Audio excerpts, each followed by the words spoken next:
मित्रांनो, ह्या व्हिडिओला मी शीर्षक दिलंय बलात्कार करण्यात येतोय, बलात्कार होतोय. आणि मित्रांनो, वारंवार बलात्कार होतोय. एखाद्याचा खून होतोय. बीड जिल्हा आहे, पण त्या बीड जिल्ह्यामध्ये असलेला आपले धनंजय मुंडे आणि या धनंजय मुंडेंना कसं काय त्या विषयात गुंतवायचं, कसं काय त्याच्यात सहभागी करायचं, कसं काय आरोपी बनवायचं, याच्यावरती आता प्रयत्न चालू आहे. आता त्याच्यात ते आरोपी आहेत की नाही आहेत, प्रत्यक्षदर्शनी आहेत की डायरेक्ट इनडायरेक्टली आहेत, हा शोधाचा विषय आहे. हा एक सर्च करण्याचा विषय आहे. पण इथे धनंजय मुंडे हे त्या बीडचे पालकमंत्री आहेत, आमदार आहेत. मग त्यांना कसं काय त्याच्यात खेचून आणायचं? आणि मग धनंजय मुंडे यांना खेचून आणल्यानंतर त्यांच्यावरती आरोप लावणं गरजेचं आहे. ते बदफैली आहेत, ते श्रीलंपट आहेत. आता हे दाखवावं लागेल. मग हे दाखवण्यासाठी एखाद्या महिलेला खेचून आणलं गरजेचं आहे. मग त्या महिलेचं, सामान्य महिला असेल तर तिचं नाव घेऊन उपयोग नाही. काय या दोन व्यक्ती दोन वाक्य बोलून गेल्या, पण प्रसार माध्यम तेवढीच दोन वाक्य घेऊन त्याचे 1000 व्हिडिओ बनवतात. इतके वाईट मथळे देतात, हेडलाईन्स देतात. समोरच्या माणसाच्या आयुष्यात तुमच्या या मथळ्यांमुळे एक वादळ येऊ शकतं. त्यांच्या करिअरवर परिणाम होऊ शकतो, त्यांची प्रतिमा डागाळली जाऊ शकते, त्यांचं करिअर बर्बाद होऊ शकतं, ते डिप्रेस होऊ शकतात, ते आत्महत्या करू शकतात. तुम्हाला काळजी वाटत नाही या गोष्टीची? आपण आपला टीआरपी वाढवण्यासाठी, आपण आपला एक सेट टार्गेट अचीव करण्यासाठी कुठल्या थराला जाऊन बातमी करतो, त्याचं किती वेगवेगळ्या पद्धतीनं. आता फॉर एन एक्झाम्पल, कालच मी ही बातमी वाचली आणि ती इतकी हर्टफुल होती. बीड मधील हत्या प्रकरणात आता प्राजक्ता माळींचंही नाव जोडलं जातंय. काय संबंध, काय दोन गोष्टींचा? आपण काय हेडलाईन्स करतो त्याचा समोरच्या माणसावर. ही माझी आई रात्रभर झोपली नाही, 1.5 महिना. मला वाटत नाही तिला शांत झोप लागली असेल. एक कमेंट नाही जी यांनी वाचली नाही. हा माझा भाऊ, यांनी सोशल मीडिया बंद करून टाकला, सगळे अकाउंट्स डिलीट केले.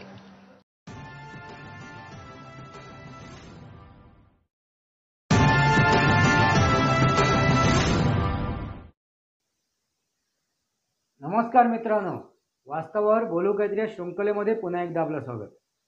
मी आपला मित्र राजेश वासंती सामाजिक व्यवस्था. मित्रांनो, ह्या व्हिडिओला मी शीर्षक दिलंय बलात्कार करण्यात येतोय, बलात्कार होतोय. आणि मित्रांनो, वारंवार बलात्कार होतोय असं मी का म्हणतोय?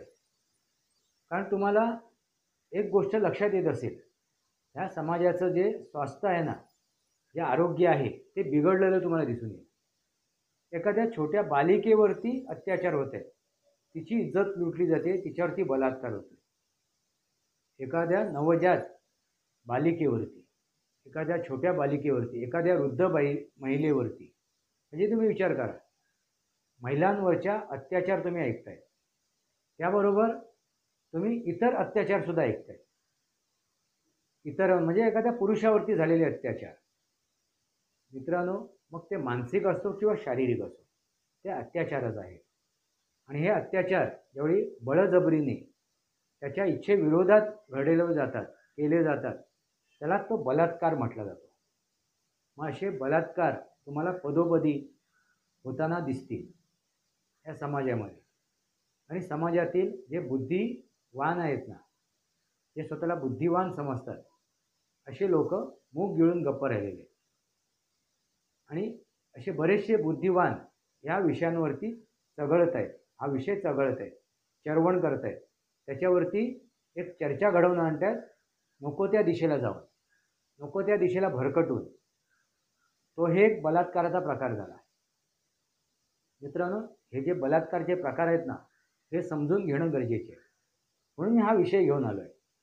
समाजाचं स्वास्थ्य बिघडलेलं आहे, समाजाचं आरोग्य बिघडलेलं आहे. आणि समाजाचे आरोग्य बिघडायला कारण काय? तर समाजामधील असे काय घटक आहेत, असे जे काय घटक आहेत, त्या घटकांमुळे हे समाजाचं स्वास्थ्य बिघडलेलं आहे. मित्रांनो, आता हे कुठल्या कुठल्या प्रकारचे घटक आहेत ते समजून घेणं गरजेचं आहे. कारण त्यांची मानसिक संतुलन त्यांचं तुटलेलं आहे. ह्या घटकांचं मानसिक संतुलन तुटलेलं आहे. त्यामुळे हे असे त्यांचं वर्तणूक चालू आहे. याच्यामध्ये सर्वात मोठं मानसिक संतुलन तुटलेले ते म्हणजे पत्रकार आहेत. मी असं का म्हणतोय? कारण ह्या गोष्टी ज्या चघळल्या जात आहेत ना मित्रांनो चवीने, त्याला कारण काय? हे पत्रकारिता. आणि हे पत्रकार पहिले बलात्कारी हे पत्रकार आहेत. आणि एखादी गोष्ट घडली, एखादी घटना घडली, मग ती महिला असो किंवा तो पुरुष असो, मग त्याच्या इज्जतीची कशी काय लक्तरं वेशीवर टांगता येतील त्याचा एक पुरेपूर ती काळजी घेतात, पुरेपूर काळजी घेतात. आणि त्या प्रकारे त्याच्यावरती चर्चा घडवून आणतात. त्या महिलेची किंवा त्या पुरुषाची इज्जत कशी जाईल, तो कसा देशोड धडीला लागेल, तो कसा आत्महत्या करेल, आत्महत्येला प्रवृत्त कसा होईल, याची अगदी काळजी घेतली जाते. आणि ही काळजी घेणारे कोण आहेत? तर हे पत्रकार आणि ही पत्रकारिता.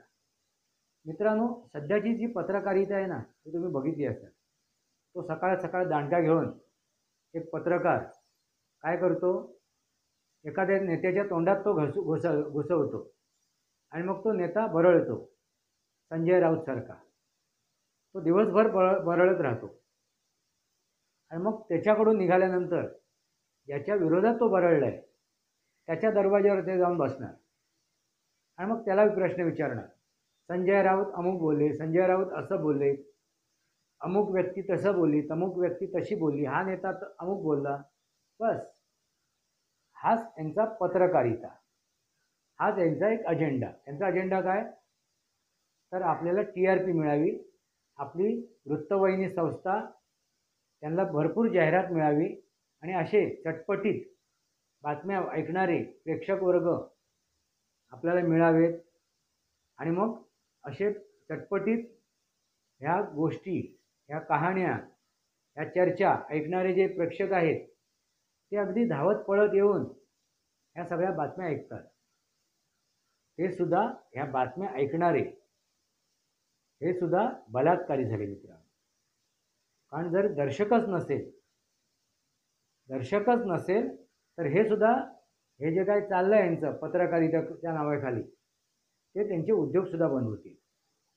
पण असा दर्शकसुद्धा आहे लाभलेला त्यांना. त्यामुळे तो दर्शकसुद्धा कोण आहे? बलात्कारी झाला आहे. आता तुम्ही मित्रांनो, हा विषय तुम्ही कुठून आणलात? हा विषय तुम्ही आज का घेताय? असं तुमच्या मनात एक शंका निर्माण झाली असेल. आता हा विषय कुठून येतोय? तर बीडमधून. बीडमध्ये संजय देशमुख या एका सरपंचाची हत्या झाली. आणि त्या सरपंचाच्या हत्येनंतर हा विषय कुठपर्यंत जाऊन पोचला? तर प्राजक्ता माळीपर्यंत पोचला. आणि मग प्राजक्ता माळींच्या इज्जतीचे, त्यांच्या अब्रूची लक्तरं वेशीवर टांगण्यात आली. काही कारण नाही त्याच्यामध्ये, काही एक काय दुर्वाद संबंध काही नाही त्याच्यात, त्या दोन्ही विषयात. एखाद्याचा खून होतोय, बीड जिल्हा आहे, पण त्या बीड जिल्ह्यामध्ये असलेला आपले धनंजय मुंडे, आणि या धनंजय मुंडेंना कसं काय त्या विषयात गुंतवायचं, कसं काय त्याच्यात सहभागी करायचं, कसं काय आरोपी बनवायचं, याच्यावरती आता प्रयत्न चालू आहे.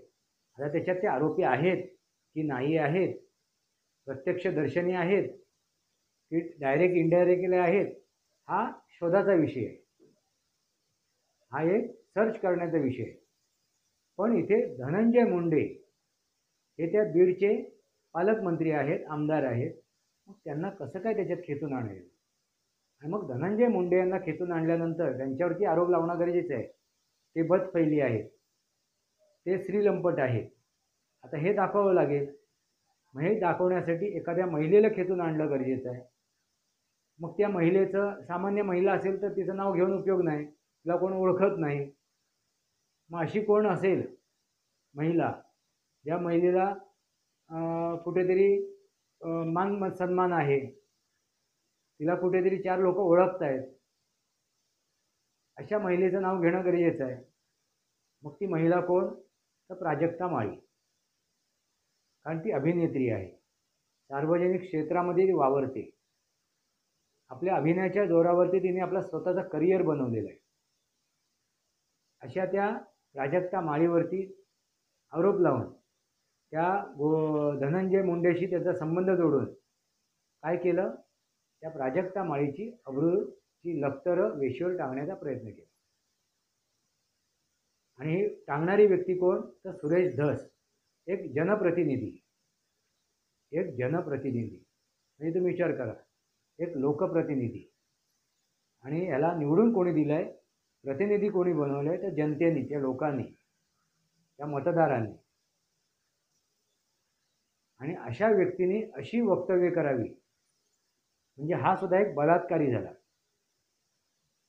मित्रांनो, तुम्ही एका पदावर असता, त्या पदाची सुद्धा इज्जत ठेवणं गरजेचं आहे, त्याची मर्यादा ठेवणं गरजेचं आहे. कुठे काय बोलावं, कोणाबद्दल काय बोलावं, किती बोलावं, याचं सुद्धा प्रमाण असावं, याची सुद्धा मर्यादा असावी. पण ती मर्यादा ओलांडलेले हे नेते स्वतःला काय समजतात, ते जनप्रतिनिधी. अशी ही सुरेश धस सारखी एक बलात्कारी व्यक्ती. या बलात्कारी व्यक्तीने कोणावरती बलात्कार केला, कोणाच्या मनावरती बलात्कार केला, ती म्हणजे प्राजक्ता माळी. मित्रांनो, काही संबंध नाही, काही विषय नाही. धनंजय मुंडेने इव्हेंट केला होता कुठे, तर बीडमध्ये, राजकीयदृष्ट्या प्रसिद्धी मिळवण्यासाठी. आणि त्यावेळेला त्यांनी अनेक कलाकारांना तिथे बोलवलं होतं त्या इव्हेंटमध्ये, त्या कार्यक्रमामध्ये. त्याच्यामध्ये अगदी रश्मी मांधाना, स्वप्ना चौधरी यासारखे सुद्धा कलाकार तिथे आले होते आपलं नृत्य प्रदर्शन करण्यासाठी. मित्रांनो, लक्षात घ्या. आणि त्याबरोबर ही प्राजक्ता माळीसुद्धा त्यांच्यासोबत होती. ती सुद्धा काय करायला गेली होती, आपल्या कलेचं प्रदर्शन करायला गेली होती. मग हा एवढाच विषय आहे. बाकी तिथे जाऊन धनंजय मुंडेशी काय संबंध जोडलेत का, तर नाही. पण जबरदस्तीने कुठून तरी काहीतरी शोधून आणायचं, कुठला तरी फोटो काढायची, कुठली तरी तसबीर काढायची आणि ती कुठेतरी जोडायची. ह्याच्या पलीकडे ही अशी भ्रमिष्ट, बुद्धिभ्रष्ट लोक काही करत नाही. आणि असाच काहीतरी तो प्रकार करून या सुरेश धस यांनी आरोप त्यांना कोणाला लावायचा आहे, दोष कोणाला द्यायचा आहे, कोणाचा राग काढायचा आहे, तर धनंजय मुंडेचा.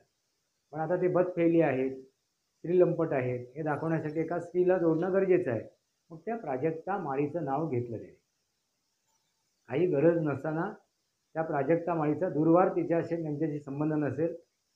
यापूर्वी ती काय वागली आहे, काय केलं आहे, तिच्या पूर्व आयुष्यात काय आहे, तिच्या वैयक्तिक आयुष्यात काय आहे, ही एक दुसरी गोष्ट आहे. पण आपण का एखाद्याच्या वैयक्तिक आयुष्यात वाकून बघावं? का कोणता स्वार्थ आहे तुमचा? का त्याला दोष दिल्यानंतर तुमचा उद्धार होणार आहे का? अरे, तुमचा उद्धार करण्यासाठी दुसऱ्याला दोष देण्याची गरजच नाही आहे. आपली उंची वाढवण्यासाठी दुसऱ्याची उंची घटवण्याची गरज नाही आहे. पण हे बुद्धिभ्रष्ट काय करतात, स्वतःची उंची वाढवण्यासाठी, स्वतःला प्रसिद्धी मिळवून देण्यासाठी दुसऱ्याच्या उंची घटवण्याचा प्रयत्न केला जातो. आणि तोच हा प्रकार आहे. म्हणून हा जो सुरेश धस नावाची जी व्यक्ती आहे, लोकप्रतिनिधी आहे, आमदार आहे, हा सुद्धा एक बलात्कारी व्यक्ती झाला. आता दुसऱ्या व्यक्तीचं नाव घेतो मी, ते म्हणजे करुणा मुंडे. या कोण आहेत, तर धनंजय मुंडेंच्या एक्स पत्नी, म्हणजे माझी पत्नी, माझी बायको, माझी नव्हे. आता ती वर्तमानात नाही म्हणून मी माझी म्हणतो, नाही तुम्ही म्हणाल माझी म्हटलं म्हणून. करुणा मुंडे. आता हे करुणा मुंडे वेळोवेळी धनंजय मुंडेंना सोडतच नाही. काय संधी मिळाली की अगदी तोंडसुख घेतात. मित्रांनो, करुणा मुंडेंचा जर तुम्ही आरोप ऐकले असतील यापूर्वीसुद्धा अनेक वेळेला, तर तुमच्या लक्षात आले असतील. द्वेषाने ते अगदी बरबाटलेले आहेत. द्वेषाने, असूयेने ते बरबाटलेले आहेत. मी असं का म्हणतो? कारण का मित्रांनो, आधी तिने प्रेम केलं आणि मग विवाह केला. म्हणजे प्रेम होतं, म्हणजे दोघांचे चांगलं नातं होतं. विवाह केलं म्हणजे चांगलं नातं होतं, 2 मुलं झालीत म्हणजे चांगलं नातं संबंध होतं. मग असं काय घडलं? मग काय घडलं हे दोघांना माहिती असणार ना. त्या 4 भिंतीच्या आतमध्ये काय घडलं हे दोघांना माहिती असणार. मग ती एक बाजू सांगतेय, आपली छाती पिटून घेतेय, दुसरी बाजू सांगत नाहीये. ते सांगणार कशाला? आणि तिला जर वाटत असेल, तिच्या लक्षात आलं असेल, धनंजय मुंडे एवढ्या खालच्या पातळीचे आहेत, एवढे भ्रष्टाचारी आहेत, एवढा करोडो रुपये दाबून ठेवलेले आहेत, तिने सरळ जाऊन कंप्लेंट करावी. मग ती कंप्लेंट का करत नाही? न्याय का मागत नाही जाऊ नये? याचा अर्थ काय? फक्त आरोपाला आरोप लावणं, विरोधाला विरोध करणं. म्हणजे आणि हे करता करता एखाद्या महिलेची सुद्धा अब्रूची लक्तरं वेशीवर टांगणं. आता हिला काय गरज आहे? हिला काय गरज आहे? या प्राजक्ता माळीची इज्जत उचलायची, तिची इज्जत काढायची, तिच्यावरती आरोप लावायची, असे काहीतरी पुरावे दाखवून द्यायची की अमुक हॉटेलमध्ये तिचाही सूट बुक होता. काय? कुठून शोधून आणता? कुठून एवढे तुमच्या अकलेचे तारे तोडता? मी त्या करुणा मुंडेला विचारतोय. ती एक महिला आहे आणि महिला असून सुद्धा ती अब्रूची लक्तरं वेशीवर टांगते. म्हणजे काय करते? बलात्कार करते, रेप करते,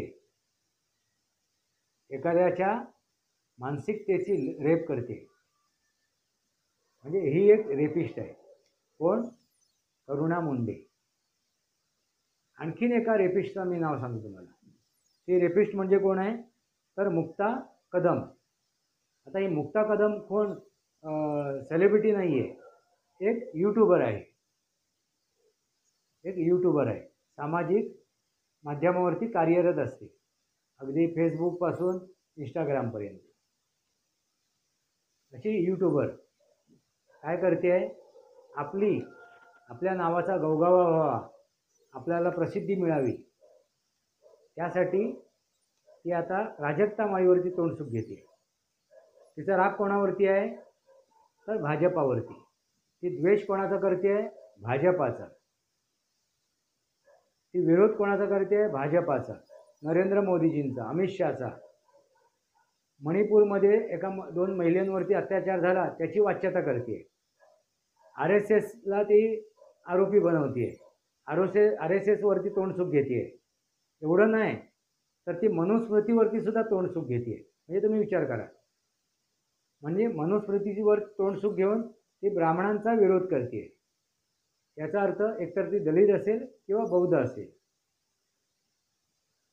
असू शकते, किंवा द्वेषाने बरबडलेली असेल. अरे तुमचा जर द्वेष आहे, राग आहे, विरोध आहे, तर तो कुठेतरी त्याला तात्पर्य असावं, त्याच्यात कुठेतरी वास्तविकता असावी.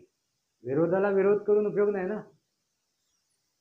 एखादी घटना घडली, ती घटना त्या घटनेशी ह्या घटनेला जोडणं, मणिपूरमध्ये जे घटना घडली त्या घटनेला इकडे आणून जोडणं, म्हणजे किती मूर्खपणाचं हे लक्षण आहे. कारण तुम्ही काय करताय? वड्याचं तेल वांग्यावर काढताय. म्हणजे तुम्ही समाजाचं आरोग्य बिघडवताय, समाजाचं आरोग्य बिघडवताय. अशी भाषा वापरून, अशा बुद्धीची तारे तोडून, असे बुद्धिभ्रष्ट. आणि ही सुद्धा एक कोण झाली? एक रेपिस्ट झाली. मित्रांनो, त्याबरोबर सूक्ष्म अंधारे. विचार करा, तिने सुद्धा आपल्या अकलेची तारे तोडली. ती सुद्धा मागे राहिली नाही. ती काय म्हणते? प्राजक्ता माळी एवढे दिवस गप्प का राहिली? का नाही आली? लगोलग का नाही आली? अगं तू आहेस उथळ पाणी, तुझ्यामध्ये खळखळाट खूप आहे. कारण उथळ पाण्याला खळखळाट आहे, उथळ पाण्याला खळखळाट आहे. आणि जो नवीन मुसलमान झाला असतो ना, तो जोराजोराने 5 वेळात बांग देतो, नवीन झालेला. मित्रांनो, कारण का? तो सांगतो, दाखवण्याचा प्रयत्न करतो, मी मुसलमान आहे म्हणून तो 5 वेळा बांग देतो जाऊ. तसा तो प्रकार आहे सूक्ष्म अंधारेचा. ते काय झाले आहेत, नवनवीन शिवसैनिक झालेले आहेत. यापूर्वी त्यांना शिवसैनिक कसा वागतो, कसा राहतो, कसं वक्तव्य करतो, कशी काय त्याची बॉडी लँग्वेज असते हे त्यांना माहीत नव्हतं. कारण त्यावेळी ते काय करत होते, शिवसेनेवरती आरोप करत होते.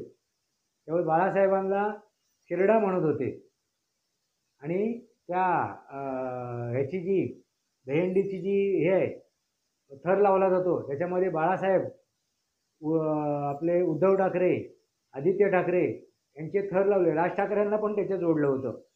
खाली बाळासाहेब ठाकरे, त्याच्यावरती राज ठाकरे, त्याच्यावरती उद्धव ठाकरे, त्याच्यावरती आदित्य ठाकरे, असं करून त्यांनी ते भाषण रंगवलं होतं. अशी ते सूक्ष्म अंधारे, सूक्ष्म मित्रांनो, तिने पण आपल्या अकलेचे तारे तोडले. म्हणजे ही सुद्धा एक रेपिस्ट झाली. असे अनेक रेपिस्ट आहेत जे स्वतःला बुद्धिजीवी समजतात, जे स्वतःला विश्लेषक समजतात, जे स्वतःला पत्रकार समजतात. म्हणजे बघा मित्रांनो, पत्रकार आता ह्या विषयावरती कशी काय तोंडसूक घेत आहेत, कशी काय TRP वाढवत आहेत, याच्यावरती सुद्धा हे आपले प्राजक्ता माळींनी पत्रकार परिषदेमध्ये वाच्यता केलेली आहे. त्यांनी त्याच्यावरती सुद्धा बोट ठेवलं की पत्रकार कशा प्रकारे हेडिंग बनवतात, ते स्लोगन बनवतात, ते कसे काय त्याचं हे देतात त्या व्हिडिओला, काय म्हणतात त्याला, त्या व्हिडिओला टॅग देतात. म्हणजे एखाद्याची कशी काय चारित्र्य हनन होईल, एखाद्याचं चारित्र्य हनन कसं होईल याची पुरेपूर ते काळजी घेतात. का तर त्याच्या चारित्र्याशी त्यांना काय मतलब नसते. त्यांना फक्त आपल्या TRPशी, आपल्या रोकड्याशी मतलब असतो. म्हणजे काय शीर्षक देतात, ते शीर्षक शब्द आठवत नव्हता मागाशी मला, ते आपल्या व्हिडिओंना किंवा आपल्या त्या लेखाला शीर्षक जे देतात ना ते सुद्धा चटपटी असतात. पण त्या चटपटी शीर्षकांमुळे काय होते, एखाद्याची, आणि त्याच्यामध्ये चटपटी शीर्षक दिल्यानंतर जी चर्चा घडवली जाते, जे लेख लिहिले जातात, जी भाषा वापरली जाते चटपटीत, त्याच्यामुळे एखाद्याच्या चारित्र्याचं हनन होते. त्यांच्या चारित्र्याची लक्तरे वेशीवर टांगली जातात.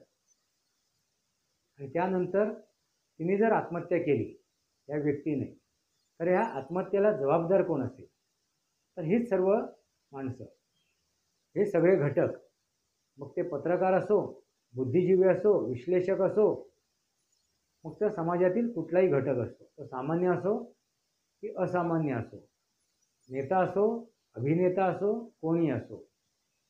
विचार करा मित्रांनो, बोलायला सोपं आहे, जिभेला हाड नाही आहे. याचा अर्थ असा नाही की ती जीभ कशी वळवायची, उचलली जीभ लावली टाळ्याला. म्हणून मी प्रत्येकाला सांगतो की तुम्हाला विरोध करायचा आहे, अवश्य करा, पण तो विरोध कशात असावा, तात्विक असावा, वास्तववादी असावा, तात्विक आणि वास्तववादी असावा, सद्विवेक बुद्धी जागृत ठेवून असावा, सत्याला आधारित असावा. आपल्या फायद्यासाठी, आपल्या मतलबासाठी, आपल्या द्वेषापोटी, आपल्या विरोधापोटी, आपल्या रागापोटी आपण विरोधाला विरोध करू नये.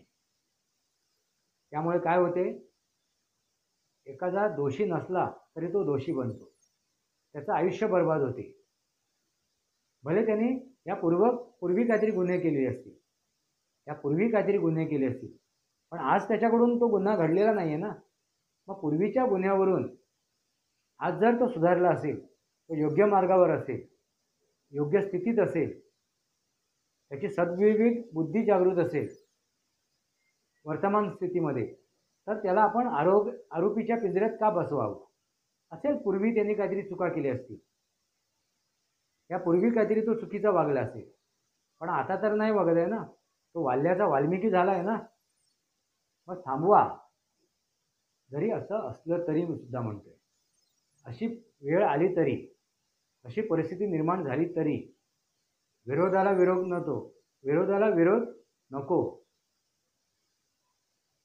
एखाद्याला आरोपी बनवायचं आहे, तो तो आरोपी होता म्हणून त्याला आरोपी बनवायचं आहे, नको. ही गोष्ट समाजाला घातक आहे. मग कोणीही वाल्याचा वाल्मिकी होऊ बघणार नाही, होणार नाही, स्वतःमध्ये परिवर्तन घडून आणणार नाही. तो काय विचार करेल, मी कितीही सुधारलो तरीही हा समाजातील हे घटक आपल्याला जगू देणार नाही. त्यापेक्षा आहे ते बरं आहे. वाल्याकोळी आपण आहोत तेच वाल्याकोळीत राहावं. आणखीन 10-12 जणांची हत्या करावी, आणखीन 10-12 जणांना लुटावं. मग तो वाल्मिकी नाही बनणार. त्याला जबाबदार कोण असेल तर समाजातील असे हे घटक, हे बुद्धिभ्रष्ट, हे बुद्धिहीन, हे स्वतःला जे म्हणतात आम्ही विद्वान आहोत, आम्ही बुद्धिजीवी आहोत, अशा ह्या व्यक्ती, असे हे पत्रकार, असे हे विश्लेषक यांनी विचार करावा.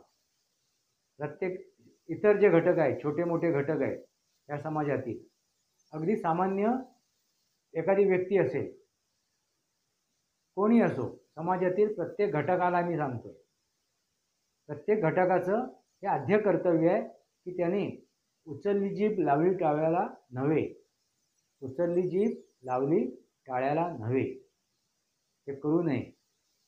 आणि काय करावं, आपली सद्विवेक बुद्धी जागृत ठेवावी, त्या गोष्टीचा पडताळा करावा, त्या गोष्टीच्या शहानिशा करावी आणि मगच ती गोष्ट आपल्या मुखातून काय करावी, बोलून दाखवावी, ऐकून दाखवावी, त्याचं भाष्य करावं. अन्यथा मौनम सर्वस्य साधनम. आता मला सांगा मित्रांनो, मणिपूरमध्ये घडलेली घटना आणि आता घडलेल्या घटना याच्याशी काय संबंध आहे? तिकडे परिस्थिती वेगळी होती, तिथे तो काळ वेगळा होता, काळ वेळ परिस्थिती वेगळी होती आणि त्यानुसार घडलेली ती घटना आहे. त्या घटनेशी आणि आता इथे घडलेल्या घटनेशी काय संबंध आहे? मग ही जी कदम आहे, ही जी कदम म्हणूनची जी हे यूट्यूबर होती, हिने पश्चिम बंगालमध्ये जी एका महिला डॉक्टरवरती जी अत्याचार घडला, त्यावेळी ही कुठे गेली होती, कुठे झोपली होती, तिचा उल्लेख तिने केला नाही.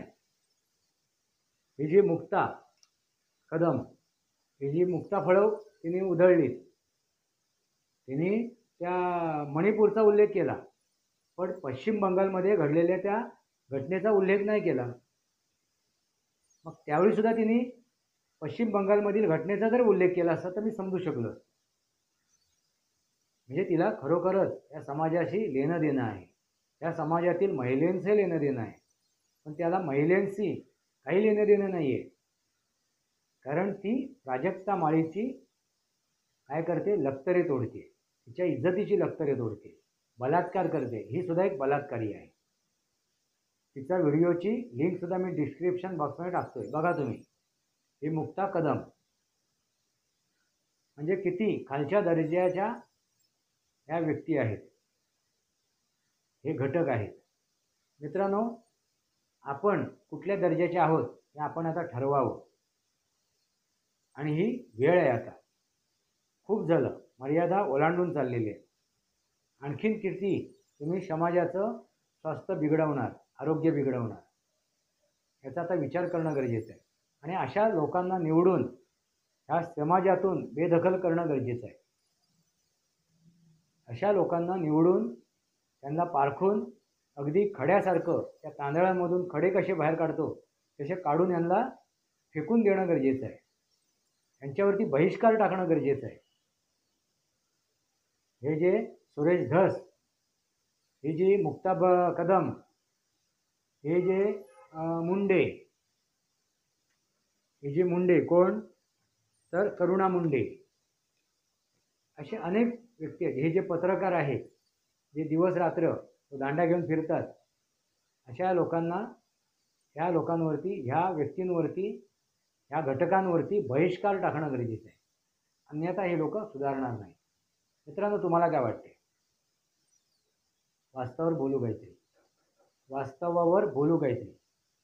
तुम्हाला काय वाटते? हे वास्तव आहे आणि वास्तव स्वीकारणं गरजेचं आहे.